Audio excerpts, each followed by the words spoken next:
Today on The Social. No Canada? Canadian singer Tate McRae is facing backlash after appearing in a Winter Olympics ad supporting Team USA. Former Olympian PK Subban joins the panel with his take. And apps that match partners for platonic procreation are gaining popularity. We discuss the growing interest in co-parenting without a romantic partner. Then, beyond the line of duty, stars of Crave's new crime drama, The Borderline, drop by to chat about the high-paced thriller. Plus, 1 in 3 Canadian women have experienced some form of domestic violence. Learn how employers and coworkers can support those experiencing abuse. It all starts now on The Social.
Absolutely thrilled to welcome former NHLer turned broadcaster, the one, the only PK. And PK, first time on The Social. I think we've had your dad here before. Welcome to the show. We're excited to have you. Thank you for having me, Social Club. Thank you. And because of you, it's the only reason why we are accepting this shirt in the studio in downtown Toronto today from our own Derek Forgy. Thank you. All right, everybody. Okay, from one Canadian star to another, Canadian pop star Tate McRae is now defending herself after appearing to support Team USA in the 2026 Olympic Winter Games. So Tate is now starring in an NBC ad where she shares her excitement about seeing American athletes at the opening ceremony. This is what she posted in response on Instagram's story after she was dragged online. It's a childhood photo of herself holding the little Canadian flag. The caption, "Y'all know I'm Canada down." Is that enough? I don't know. Anyway, PK, what's your take on this story? Well, I love Tate McRae. Yes. We all love her because, first of all, she's Canadian, but she's extremely talented. With that talent, though, comes opportunity. And, when was the last time we've seen a Canadian in an ad like that promoting the Olympics? So she's obviously put herself in a position to somewhat be bigger than the event in a way, and we have to give her a leash to do that. That being said, I would love to have her at this desk because I'm sure she wants to see Canada win it all and wants to see Canadians draped in a lot of hardware over in Milan. So I got Tate's back on this one. Okay. We got to give her a little bit of time. I think that when you're going through your career and you're young, she has opportunities. I want to see her build her brand and her business as well, which I think is fair. As Canadians, we got to support her. I hear what you're saying, and I think the thing is that is it just the timing of it all? Like right now, things are so fraught, and it feels like we are fiercely protecting our Canadian identity at all costs. And so when somebody, one of ours, does something like this, it feels like, a line in the sand in a way. I'm not saying that's fair, but it's just maybe the timing. Do we think that that's part of the reason why there's been such backlash? Maybe so. I think, what's hard is Tate has been on this show. She was so nice when she was here. Like one of the nicest people we've ever met. A good Canadian girl. Oh my God, look how good we look too, guys. Yeah. Anyway. I love that we look at ourselves. Like, I look amazing in that video. So she was so lovely. And I do also want to give her the benefit of the doubt. She's a young person. Listen, she is a huge name, yes, but she's got a huge name that's now attached to not only the Winter Olympics. The end of that ad is saying saying, see you at the Super Bowl next weekend. So she's got this brand attached with some, perhaps arguably two of the biggest sporting events in the world right now. So I don't want to fault her for that. But I have questions for her team. I do have questions for her team. For example, is it an all-American team? Maybe her team, she's in the States primarily now. Are they just maybe not, because they're American, maybe they're not thinking with the way like her management team. Maybe so. I don't know. I'm asking a question. I also think that, yes, get your bag. Girl, I am not going to knock the hustle. She is getting her bag. I bet you that paycheck was big. Yes. And I don't want to knock a girl's hustle. Maybe we don't know what we don't know. Maybe there is a commercial coming for Team Canada and hasn't been released yet. Tate? Wow. I doubt it. I doubt it. But I am going to support her, but for a different reason. I think maybe I'm going to give her grace because, first of all, she's 22 years old. At 22, yeah, she's very young. Someone's like, oh, really? Yes. At 22, I wasn't making all the right decisions, so we have to give her that grace. Also, 10 years ago, when she was 12 years old, she started her career on a show called So You Think You Can Dance, Next Generation. That's an American show. Soon after that, I'm not going to give you her whole resume, but soon after that, she signed with RCA Records, another American company. She lives in California. She spent a majority of her time there because that's where she's making all of her money. So I'm sure for her, it's a little bit complicated because without the United States, we're not talking about Tate McRae. We don't know her as a global superstar because all of the infrastructure in the entertainment industry is in the U.S. And it's a very complicated conversation, I think, for Canadians to have because when you think about the Jim Carreys, you think about Justin Bieber, you think about Celine Dion, all of these Canadians we love, but where did they blow up? Not here. They do it in the U.S. So I'm going to give her grace. And you know what? Maybe her team came to her with this. Is like, listen, this is a really good thing to do. Things are getting dicey with people's visas around here. Just say, go, USA, go. Right? It's the reality of what's happening right now. I'm reading your mail. Right? You understand what I'm saying? And maybe the team's like, let's just say, go USA. We'll discuss it later. But I think I'm going to give her the grace because her entire career, she owes it to the U.S., sadly. Okay. Yeah. Okay. For sure. For sure. Okay, well, sticking with the Winter Olympics, all of the uniforms are out now, so we're gonna have some fun and do a sort of fashion roundup. PK, which country took gold for best dressed for you? Oh. Mongolia. I mean, their outfits are like, unbelievable. There's no question about it. I mean, you want to talk about chic, you want to talk about taste. It's all there, folks. You look at it, I love it. I've never seen anything like that at the Olympics. I love it. It's different, but it has taste. Yeah, I like it. Agreed. Okay. Yeah. Very nice. What about you, Andrea? What about you guys? No, you guys go, because I'm curious what you guys have to say. Okay, so this is the first time ever that the Winter Olympics has actually held a fashion show for the uniforms of any and all the Winter Olympic teams, which tells you that fashion is becoming more and more important at something like the Winter Olympics, and I appreciate that. But there's only one winner for me. That is Team Haiti. Oh. Okay. Oh, snap. I did not. Wow. That's fire. That's fire. Haiti.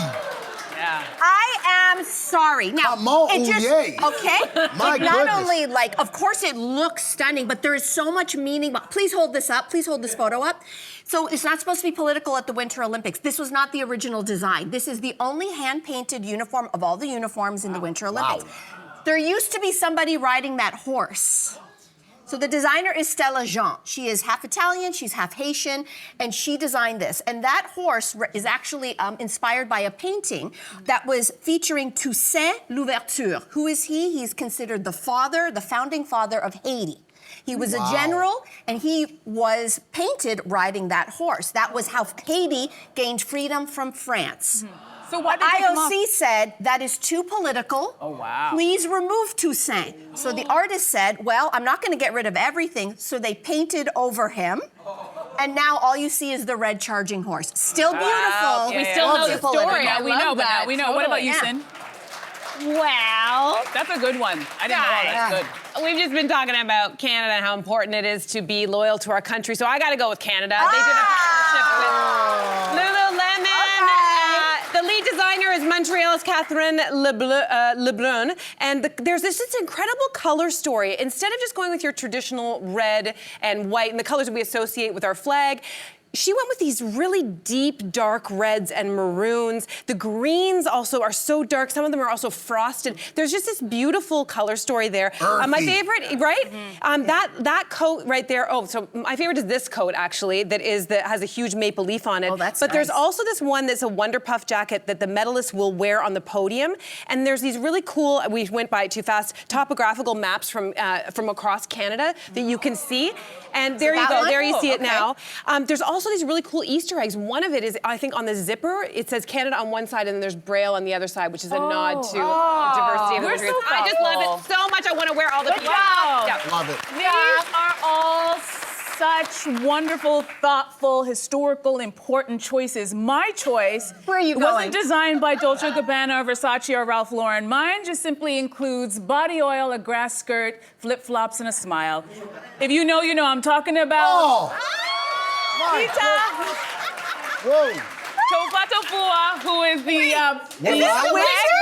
Are we live? Yes, Is this we are. winter? Yes. My This goodness. is winter. The first time he came out on stage was back in 2016 when he emerged. There were a lot of great things that happened on that He's stage. Canadian? No, he's from Tonga. Oh. We wish he was Canadian. He could move here if he'd like to. But I've watched a lot of opening ceremonies for the Olympics, and I've seen a lot of wonderful, thoughtful outfits, but I can't remember any of them after I saw PETA. So for me, that's the most iconic. They bring them out Winter Olympics, Summer Olympics, Half Olympics, everybody's Looks Olympics. like they're saving the planet. Not a lot of material. There you go. There you go. Thank you. Well, we want to give back. You know what, though? I will give him this. Very sensible. He was at least wearing gloves. Yes. You I didn't even Full see the gloves. chest. He runs Full hot. hands. I looked at all the pictures, never saw the gloves. Oh, wow. Whatever. So much to look forward to, okay? All right, let's take a break, everybody. On the other side of the break, did you know it's becoming popular to swipe right for platonic procreation? There are apps that are now matching people who want to be parents, but they're not a couple, and this idea is gaining steam. We're going to tell you more about it and if we're into this idea after this.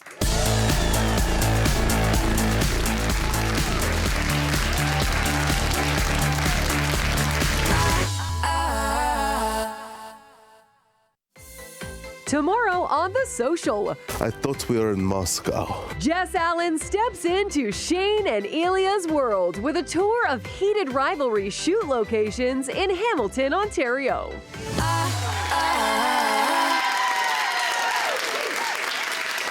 Welcome back to the show. In case you are just tuning in, we are joined by hockey star PK Subban on the... And if you'd like to get a message to PK or you want to join this conversation, get us on social media. That's how you can have your voice heard. All right, so let's dive into our next topic. According to the New York Times, platforms that match partners in procreation are only growing in popularity. Here's how it works. Two people meet up to see if they might be successful co-parents with no expectations of maintaining a relationship outside of raising a child or two or maybe even three. So what do you guys think of the idea of platonic co-parenting? 50-50. What do you guys think about it? Well, I was under the impression that this was already going on, like that people have to practice this. You know, curveballs get thrown in life. Relationships sometimes don't work out, and you have to become a co-parent. I think that's all about being a grown-up and being an adult. So when we're talking about kids and families, you have to approach it as an adult. And for me, I'm a little bit old school. I'm a little bit old-fashioned. I believe in meeting somebody, you know, making those, you know, not so much conforming, because everybody says settling down. I don't think you're settling down at all. I think when you meet somebody, you're building. So if you're building, you're doing this. You're not going down. Yeah, that's a good point. So you want to find somebody that's going to be a great partner in building that culture that you want, right? Okay, but say 10 years from now, you don't meet your romantic partner, but a friend comes to you and says, hey, PK, you and I are cool. We're not romantic, but I like the way you are. You like the way I am. Let's have a kid together. And you can do your own thing. Would you say yes to that? The future is anxiety, the past is depression, and the present is a gift. That's why they call it a gift.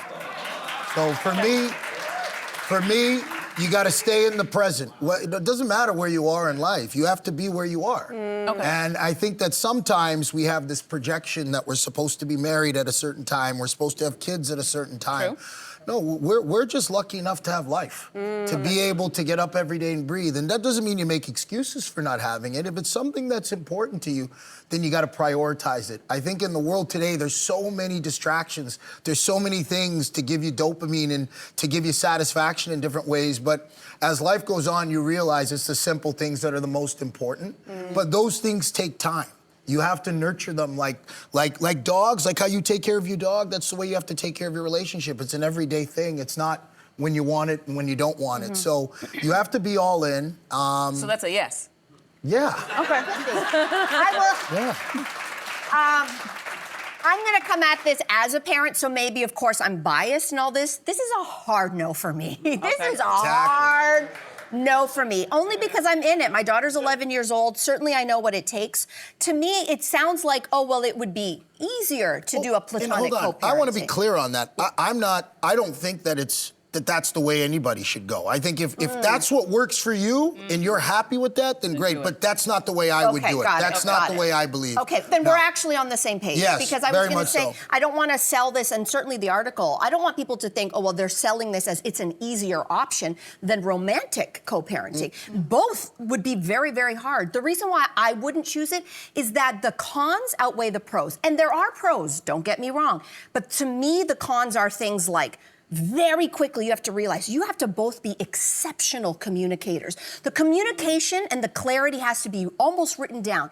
There are legal and financial implications of this. There are also potential blurred lines very easily. All of a sudden, what if someone does start to feel romantic and the other person doesn't? The other part of this is also, what if you are truly platonic, you are parenting just as friends, and now one of you wants to start dating?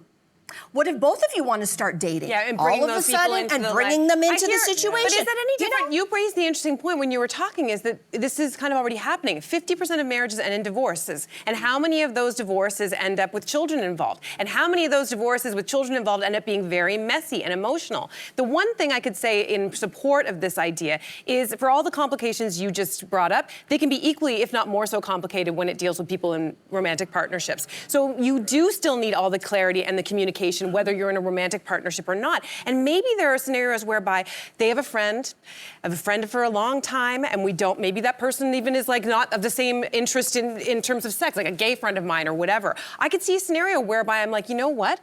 I've loved you for a long time. I know your heart. We can depend on each other. And maybe it's actually, in some small cases, it might be actually easier. Because I'll tell you one thing that no one ever told me before procreating with my lovely partner, Jason, is that a lot of childhood stuff comes up that you don't see coming. We were together for like 15 years beforehand. Raising a kid takes everything to a whole new level. And you better make sure that you know yourself and your partner very, very well, and that you're doing the work in order to navigate this next stage, no matter who you're with. That's all I'll say. Let's just move on. Oh, hey, wait. I want to make another comment on that. Okay, good. You're making a comment. I think that people also struggle to know what they want. I think people think they know what they want, but they don't really know. So, it's life can change and a lot of things can change, but when you approach marriage and a family, you have to truly know what you want. And it's not a fly-by-night thing. It's not a popularity thing. You're bringing children into this world. So there's a lot of responsibility that comes with that. Yes, indeed. Yes. Absolutely. Look at us being mature and responsible. Very mature adults at this table. Very responsible people. Well, why don't we take a break? You discussed popularity, and after the break, is there an upside, though, to not fitting in? There are some experts who are saying there is, in fact, an upside, and we miss out if we're always fitting in. Okay, more on that after this.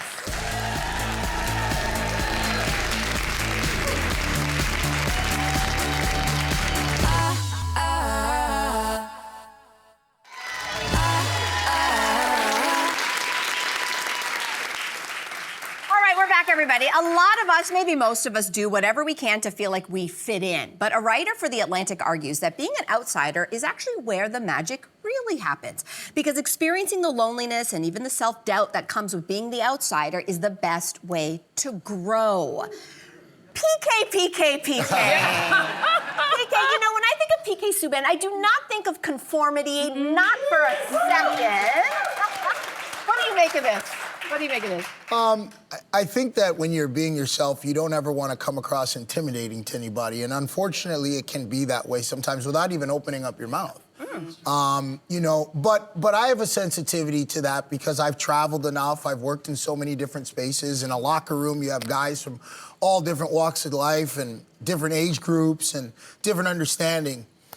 In order to be successful, you have to be patient. And, you know, most young people just aren't patient. So if you can exude some patience when you're young, I think that'll help you with building your relationships. On the part of being different, you know, I think it's everybody's job to separate yourself from your peers. You know, you can be a part of a team, but still want to be autonomous in some ways and have your own style and be your own person because that allows you to be at your best. And real teammates will value that, they'll play to that, they'll nourish that, they'll promote that, right? That doesn't mean you get away from your core values or what you've been taught or how you've been raised. Those things have never been up for grabs with me. But one thing that you can expect is that probably when I walk in, you're probably gonna see something that you've never seen before. You may hear something that you've never heard before, but what's consistent is I'm always about bringing people together and making people feel comfortable. And, you know, so I think it's great to be recognized as different when you're just being who you are.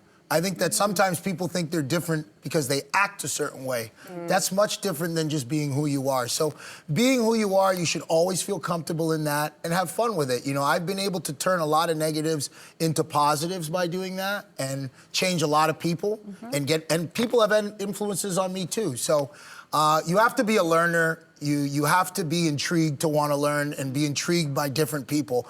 That is the one thing I've very much learned in life, is be intrigued by people that are different because you don't know what you're going to learn. Yeah. And I'll add to that. Fitting in is so overrated. But honestly, it took me a while to figure that out because, you know, in every classroom, in every school, in every extracurricular activity, I was the only black kid. So there was, when you're younger, you really want to fit in. And it's hard to fit in when you have bully beef and rice in your lunchbox. And people are like, what is that? And it's like, I can't even begin to explain it. But as you get older, you know what I'm talking about. But as you get older, you realize fitting in, like for me, the example was when I got to high school, I joined the cheerleading squad, which was like, that's the way to get in. Everybody had a swinging ponytail and I had one too, and it was real. And right, everybody was like, okay, you're in this in crowd. And I was like, okay, I'm in. And then I quickly realized this is really not that great. First of all of a sudden there's all these unspoken rules that I have to follow. I can't hang out with that person. I can't talk to that person. I can't listen to this music. What is this? And I realized afterwards, and that's not a hit on my friends who were on the cheerleading team. They were wonderful, but all of a sudden there were all of these unspoken rules once I finally got in that I realized it's really overrated. Being your own self, knowing that you can walk into any room and be confident in yourself, that's the power. You know, it's interesting. That is the power. I think it's the difference. It's the difference between fitting in and belonging. Fitting in requires you to contort yourself to conform to the group think. Belonging means you are accepted exactly as you are with no changes. There's a difference. I think developmentally, we're probably all thinking at a certain time in our life, maybe not you, PK, but I think right away of elementary school, I think of high school. That's when we start to like, oh my God, I just want to fit in. I don't want to stick out. I don't want to stand out. We're seeing it with our kids right now. We're seeing it with our kids right now. They just want to lay low under the radar. That's where it's safe, but they also do want to fit in. They want to be accepted. And I think developmentally for a certain time, that's very normal. I didn't realize that fitting in really sucked because I was really, not being myself. But it was you find your people. That idea of finding your people is because they find you and they grab you and they go, you're with us. There's a difference with that. So I hope that for our kids, and I say to my daughter all the time, that might not happen until later in life. And it's just developmentally, I don't want you to avoid. And you want to blossom later. Tell her. You want to blossom later. You want to blossom later. You don't want to peak too soon. We're all late bloomers at this table. That's just right. saying. It's true. Just saying. Yes. Well, listen, not a late bloomer. You have 13 seasons of being in the NHL under your belt, PK Subban, and then you moved over. That's so huge. 13's a lucky number. We're in season 13 of The Social as well. Yeah. Yes, we are. So But you transitioned over into broadcasting as we now know you. And of course, you covered the historic Four Nations face-off. And now, last year, actually, there was a documentary that a documentary you're involved with. And it examines the cultural explosion that surrounded that game. So I want you to take a look at this clip before we talk about it. I'd like to see Canada become our 51st state. What did you think when he started calling you governor? He said better insults to me than that. I intend to resign. It was just the perfect storm. The real world and then also hockey. To be fighting an international, when does that happen? Wow. Oh, good. That's a clip from the new documentary. Can you tell us a little bit about what it was like covering that tournament? Oh, my goodness. It was, it was something. First of all, I was excited to go back to Montreal and be able to do an event with the NHL there. Had played 13 years there, so many friends. And I was also excited to see the Bell Center lit up that way, with the young team that is brewing in Montreal and so many great players, Lane Hudson and Slavkovsky and Suzuki and all those guys. I felt it was the right time for Montreal to kind of be put back on the map as one of the meccas for hockey, and it was in a big way. When you see two influential leaders weighing in on a sport that you've dedicated your whole life to, and it's in a different way. You're now not wearing the jersey in Sochi at the Olympics. You're sitting in the box talking about it on every national television show that you could imagine, not even in sports, across the country. So it reached an all-time high, and it really showed the power of sports, politics, and entertainment, what it can do when it all comes together. It brings people together, and it's a powerful thing. Yeah. And when it all came down to it, the game benefited the most. Yeah. Canada benefited, the United States benefited, NHL benefited, so it was a win all around. We want to tell people that the Four Nations Face-Off, it is a documentary and it premieres tonight at 8 p.m. on CBC and CBC Gem. PK Subban, the first time here, but not the last. Yep. Thank you so much for joining us. Thank you.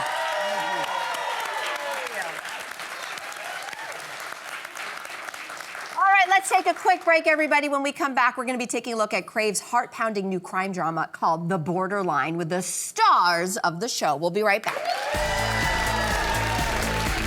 That looks good.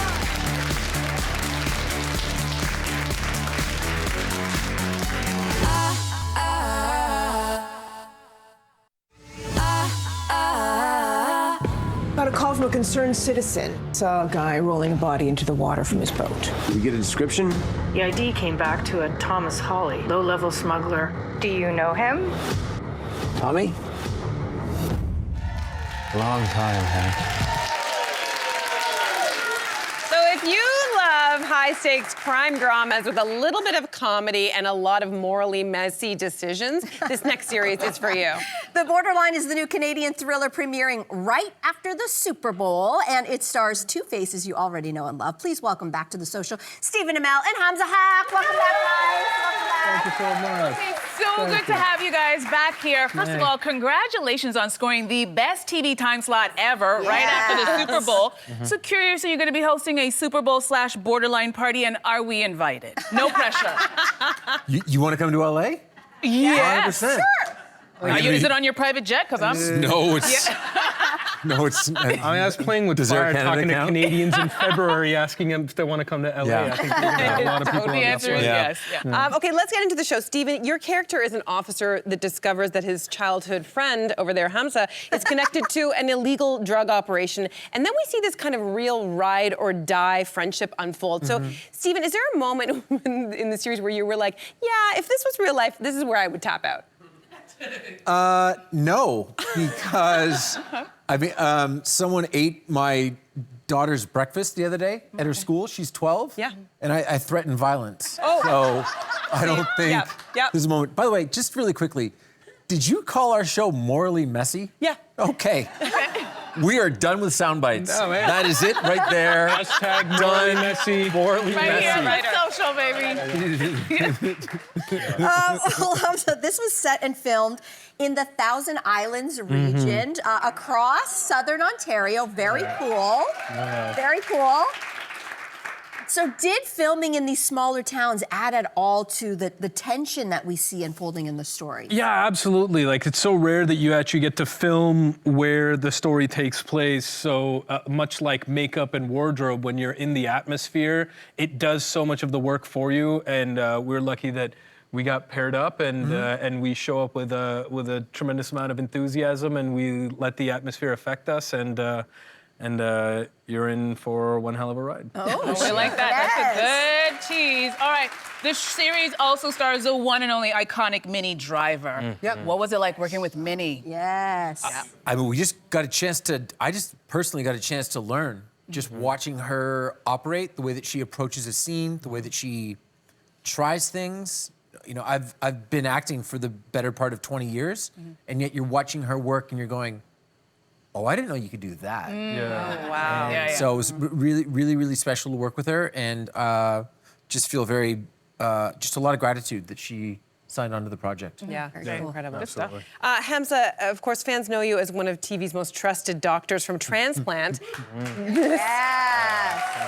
You know, dependable and reliable. Look at that guy. Yeah. I mean, not a single gray hair on that head. This role is so radically different. So was it fun to kind of mess with that image? Yeah, honestly, when our director Robert Boudreau he approached me for this part, and he was just like, "Hey, this is a far shoot from what you're used to doing, and I think we could have a lot of fun with that."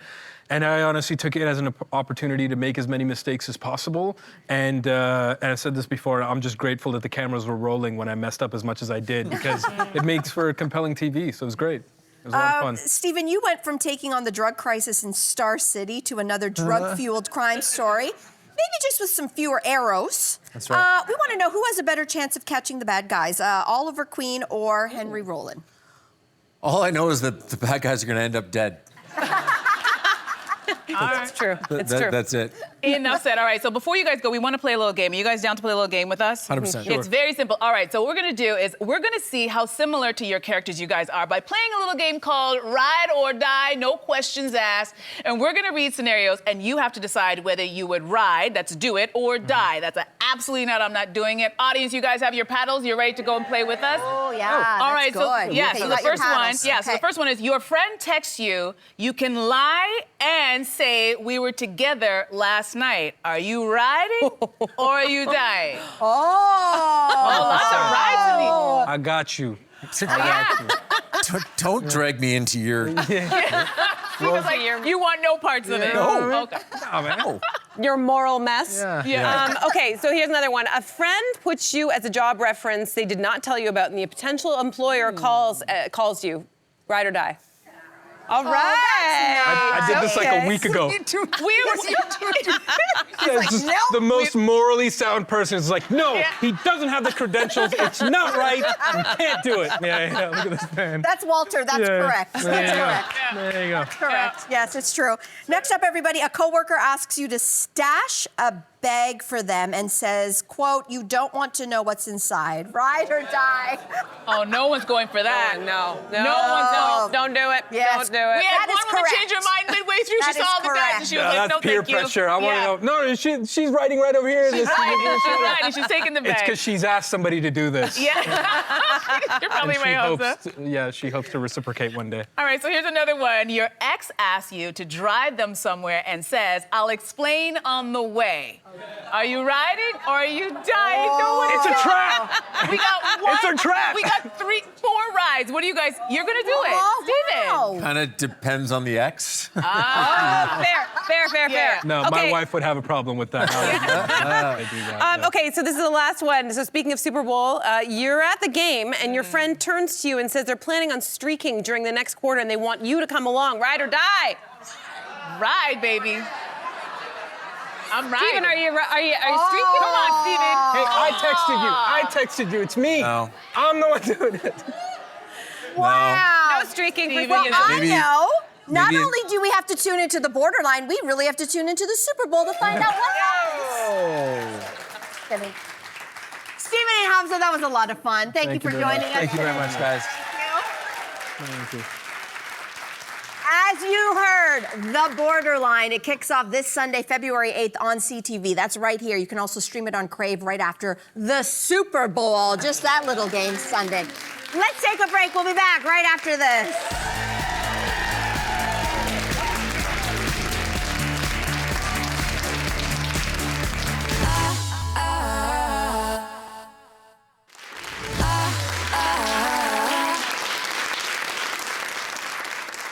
All right, welcome back. Here's a staggering statistic. 1 in 3 workers in Canada has experienced some form of domestic violence in their lifetime. And more than half said that abusive acts continued at or near their workplaces. Well, that is where Refer Her comes in. It's a new national awareness campaign calling on Canadian employers to take the problem of domestic violence seriously. And here to tell us more is the Executive Director of Women's Shelters Canada, Anu Dougal. Welcome to the show. Thank you so much. Thank you so much for being the here. invitation. Thank you for being here. So first of all, what are some of the signs that someone you work with could be experiencing domestic violence? Often it starts with absenteeism, somebody who's frequently away from work, maybe you don't always know why, being late or leaving early, being very focused on devices and feeling like you always have to have that device with you. Often in an abusive situation, the abuser requires an immediate response to any messages you send. And this could come on gradually over time. It could suddenly happen one day. And sometimes you put this down to poor performance, right? They're not focused at work, they're not concentrating, they're not doing their job properly.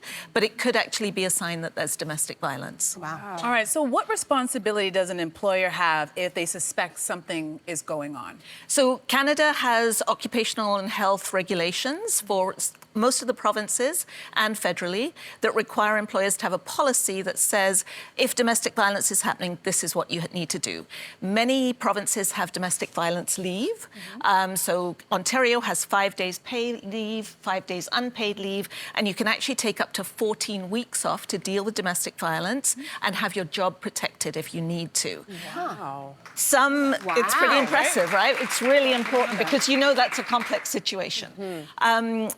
But not all employees are covered by all the different policies. So we recommend that people check in with Ontario Works or with their HR department, their supervisors, so that they know exactly what's on offer. Wow. Okay, so that's from the employer side. How can co-workers provide support? So research we did a couple of months ago at Women's Shelters Canada showed that 1 in 3 workers are confided in by a co-worker. And I think if you think back to all of your different jobs, you can probably remember somebody who once said to you, I think there's something wrong in my relationship, that like I'm really worried, or they may have said something. So co-workers can respond in that moment and they can be receptive, they can find out information, but just they need to be careful not to overstretch themselves or overpromise. You need to keep within the limits. That situation can get complex, it can get hard. Maybe offering to help somebody out with shopping or saying that you'll stash clothes for them at work or something like that in case they need some help.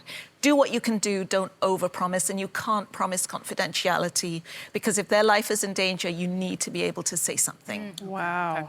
So how does an employer approach an employee that they might suspect is experiencing domestic violence? This seems to me like a very, very delicate situation. It is. You have to go very gently. Referher.ca offers what we call the 3 R's, which is the recognition, recognize something's happened. We talked about those signs. Respond, so in a careful, caring, a way that is gentle and doesn't blame them or doesn't seem to judge them. So you can't say, that relationship is terrible, you should just get out of it. Not that kind of thing, but more like, you seem really different at work. Is everything okay? More subtle like that. And then last of all, refer. So send resources, send a website or a phone number that person can use to call. All right, and what if they don't want to talk? Yeah. What do you do then?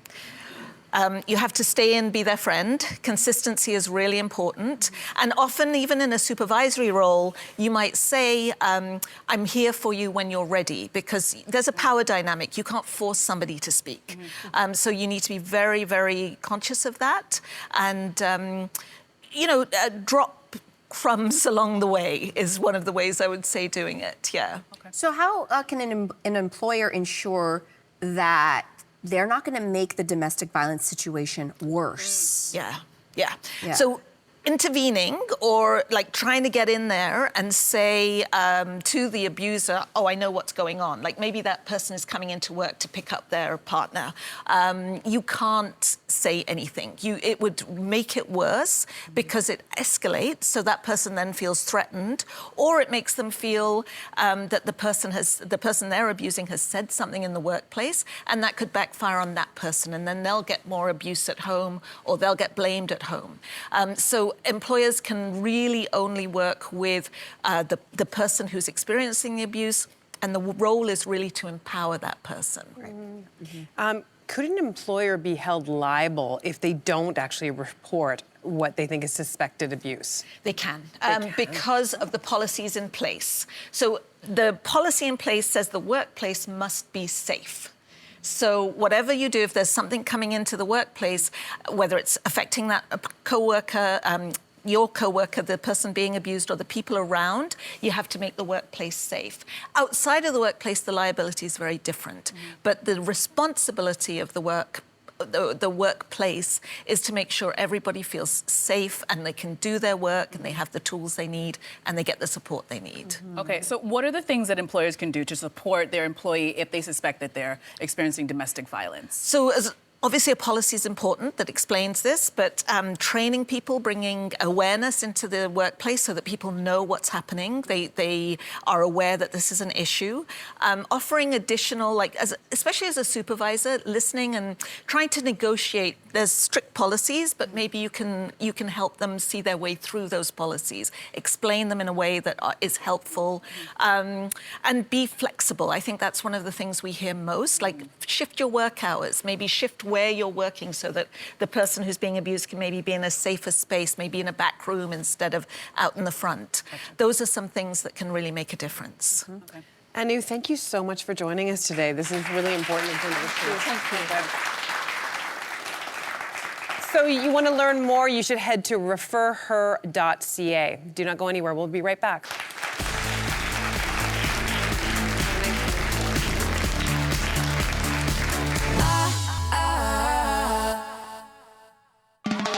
There's never a dull moment at The Social. We are going to have one heck of a time. With hot takes and fiery debates. I'm too old for Leonardo DiCaprio anyway. We dive headfirst into juicy conversations. Where are his wild oats now? No topic is too messy. I'm going to blame all of the boyfriends that I've had. No discussion too heated. No. That is an invasion, in my opinion. We break it down and stir it up. Is that a red flag? Just real talk and fresh opinions. Unfiltered. It's hard. Unexpected. This conversation has changed significantly. And always entertaining. Are you guys having a good time? Watch The Social, weekdays at 2 p.m. on CTV. Tomorrow on The Social, hold on to your seats. There's going to be a cheese fountain in the studio, ladies. Unless you're lactose intolerant, it's going to be a whole lot of fun. We're going to actually be testing out some of the viral Super Bowl snacks that everybody's getting ready for this weekend. Okay, Cynthia, there's a thing called the Super Bowl this weekend. What? It's 2 teams. I know all about it. I'm tuning in for Bad Bunny, guys. Yes! That's right. That's the right answer. Also tomorrow, I think we're going to have so much fun. Nail trends. Nail trends. Who loves? Yeah. Okay, tomorrow's show. Yes. This is a really great show. Thank you to all the guests, and especially thank to all of you. Thanks for coming here today. We're going to see you same time, same place tomorrow. Bye-bye.